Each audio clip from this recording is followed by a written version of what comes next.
Visage fermé, Khadija Oumar ici ne verra peut-être plus ses enfants.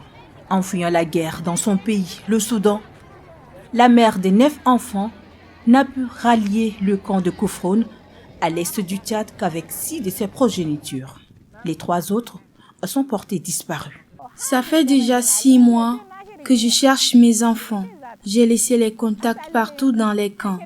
Jusqu'à aujourd'hui, personne ne m'a fait signe. À la tombée de la nuit, je n'arrive pas à dormir. Je n'ai pas la conscience tranquille. J'ignore si mes enfants sont encore en vie ou pas. Dans ce camp, Khadija Oumar ici n'est pas la seule. Son voisin Mahamat Anour a perdu de vue à la frontière 2 de ses enfants. Malgré ses démarches pour reconstituer sa famille, ses efforts sont vains.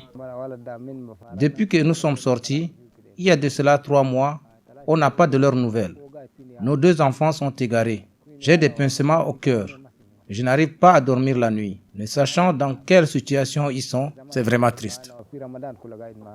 Depuis le début des affrontements au Soudan, des milliers d'enfants se sont séparés involontairement de leurs parents. Et leurs parents attendent leur retour incertain. Youssouf Dimé ne retrouvera peut-être jamais sa moto. En février, il a été victime d'un braquage et il en est sorti vivant, mais avec quelques blessures. Ses agresseurs ont pris le soin d'emporter son engin. Il s'en souvient comme si c'était hier.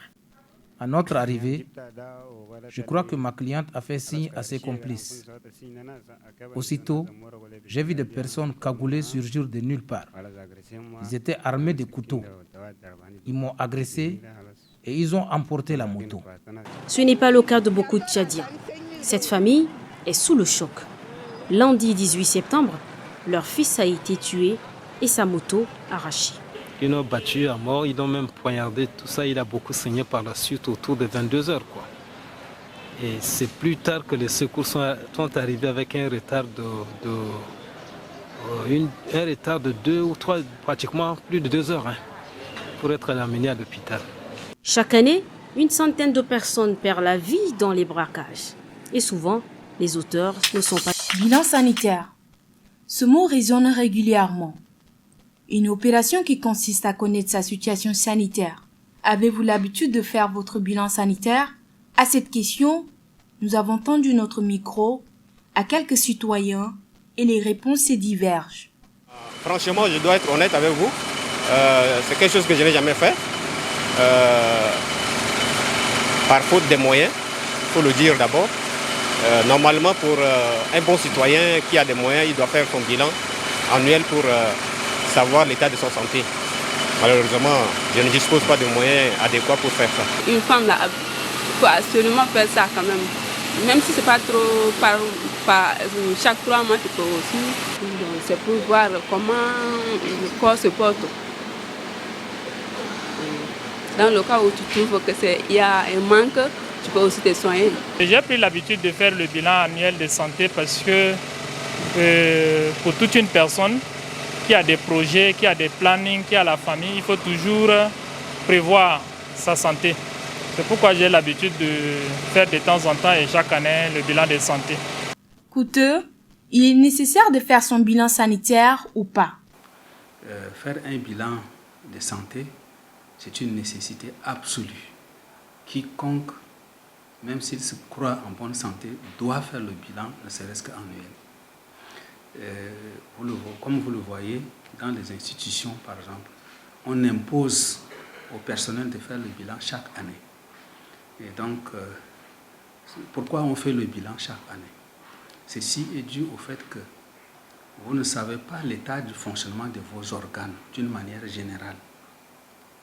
Alors, en faisant le bilan de santé, vous pouvez déjà relever une anomalie. Parce qu'il y a des maladies qui ne se déclarent pas, vous ne sentez pas. Mais en faisant le bilan, vous vous révélez qu'il y a une maladie.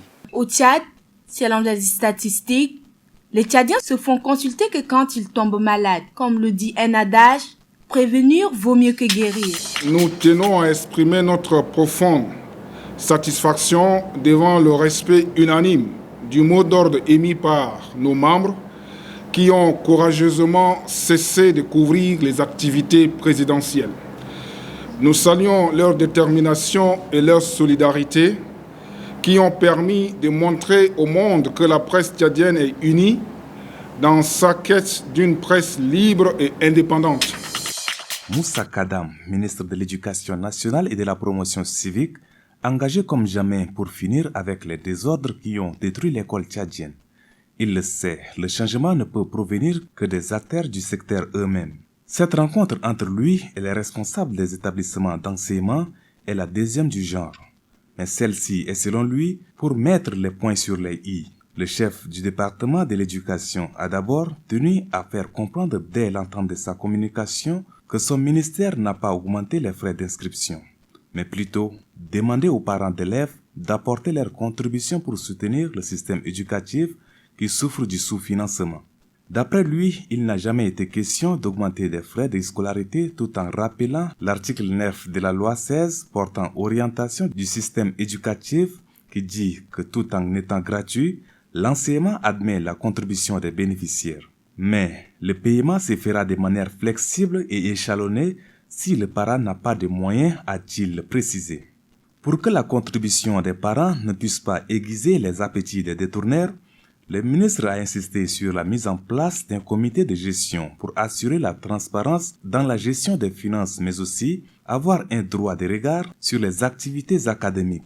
Le ministre Moussa Kadam a demandé aux responsables des établissements d'enseignement d'assainir l'espace où on éduque les élèves, notamment les cours des écoles, qui se trouvent encombrés par des extensions d'habitation ou d'autres activités qui paralysent les activités d'enseignement-apprentissage. Le ministre a mis en garde les enseignants du public qui accordent moins de temps dans leur lieu d'affectation au profit des écoles privées. Les responsables des établissements doivent suivre individuellement les élèves à travers un livret de notes, a-t-il aussi souhaité. Enfin, Moussa Kadam a demandé au chef d'établissement de mettre sur pied les amicales des élèves pour créer un climat de paix dans les milieux scolaires. Pour le ministre de l'Éducation, le respect de toutes ces orientations permettront de favoriser la création d'une nouvelle dynamique du système éducatif tchadien.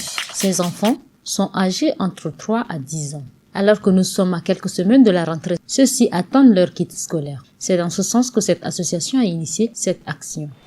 Cet engagement témoigne l'importance et l'intention qu'elle porte vis-à-vis des couches vulnérables, dont l'enfant et la thématique éducation à travers la solidarité nationale.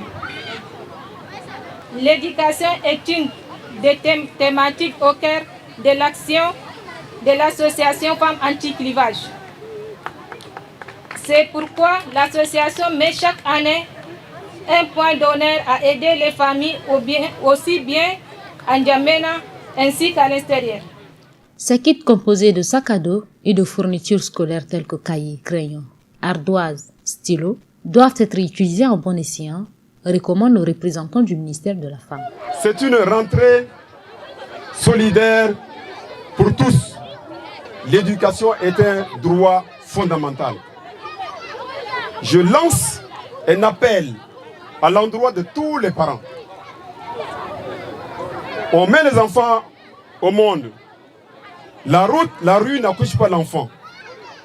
Mais lorsque nous accouchons, nous donnons la naissance à l'enfant, nous avons la responsabilité de prendre cet enfant en charge. Nous devrions veiller à son éducation. Parce que cet enfant nous remplacera demain. En N'Djamena, la reprise des cours dans certains établissements a déjà démarré. C'est par exemple le cas des établissements confessionnels. D'aucuns, par contre, attendent le 2 ou 3 octobre pour la reprise. Ils sont appréhendés avec 3 ivoires et plusieurs sacs de charbon. Ils, ces 3 présumés braconniers, tous arrêtés lors de l'opération coup de poing menée par la garde forestière et phonique. Et on a saisi 3 braconniers. Et je pense que le reste, on est en train de... Les services sont à la recherche. Et dans bientôt aussi, on va démanteler ces réseaux. Il s'agit d'un grand réseau transfrontalier. Le trafic d'ivoire est interdit et l'éléphant est classé comme protégé en vertu de la loi sur la faune régissant le secteur.